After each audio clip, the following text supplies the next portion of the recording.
Hey guys, welcome back. Today we're going to look at the last part of a Call to Arms turn phase, and that is going to be appropriately titled the end phase. So this takes place after we've taken all of our actions, the walkers have done all of their actions, and now it's time to kind of clean up the board. So this is going to be broken down into 4 separate phases, and it's going to be the dead return, the infection, we're going to score, and then we're going to end the round and pass the initiative over to the next player so that we can start next turn. So let's go over to the table and we'll check this phase out.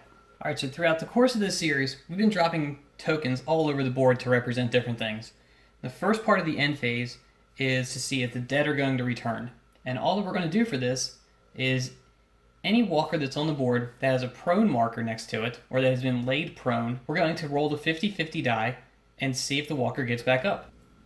So when we roll the 50-50 die, if a badge comes up, then the walker is going to stand, and we're going to remove the prone token. However, if we roll a blank, then the walker is going to stay prone. The second part of the end phase is going to be rolling for your infection. So here we can see that during the course of our previous turn, Gabe has been bitten. And we represent that by flipping over the token on his character card to a little bite mark. And that's just a visual to let us know that during the end phase, we're going to need to roll for it. And I also have these cool red tokens that look like teeth that we can throw on the table as well to show that he's been bitten.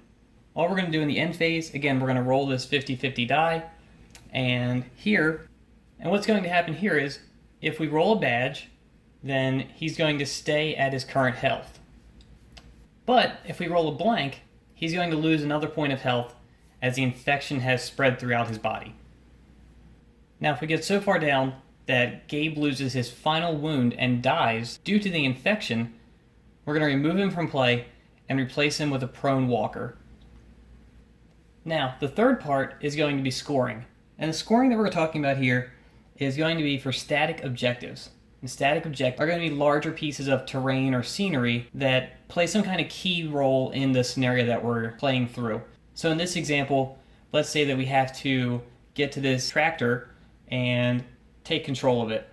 Now, the only way that we can control it is if, one, our survivor is unengaged, he's standing, and the objective is uncontested. So in this instance, Wes would be able to control this because he's the only survivor in contact with this at the end of the turn. So here, he would score 3 points. And you can continue to score points at the end of every turn as long as you are the only standing, unengaged, uncontested model in contact with that piece of scenery. Alright, the next part of the end phase is going to be called the end of the round. And this is where you're going to do any special rules or special checks that the scenario may dictate under the scenario special rules, or if your characters have anything under their special rules, say at the end of each turn or the end of each round, conduct this check. This is the time that you're going to do that. After that's done, we're going to remove all of our activation tokens. So here you can see that all of our survivors have been marked because we've used their actions, and then all of the walkers that activated during the last turn have the little purple tokens down next to them. Now, we're not going to be removing any bitten tokens or any prone tokens from walkers that did not stand up during the dead return portion. So we're just going to remove all of these, and then once the board is clear, we can take our initiative token and hand it off to the next player to get ready to start the next turn. But before we start the next turn, when does the game end? So in all the scenarios in the back of the book, the game is going to end after the 5th turn. Now, they may change from scenario to scenario, but for all of the scenarios in the Call to Arms rulebook, they all stop automatically after the 5th game turn. So what you're going to do then is just tally up all of your points that you scored, and whoever has the most points is going to win. Also, before you start the next turn, check your scenario to see if the scenario automatically ends when a key event in the game is triggered. Let's say that all we had to do was gain control of this tractor in the middle of the board, and then the game would be over. Or do we need to score 10 victory points and the game is over? We might not make it to all 5 turns.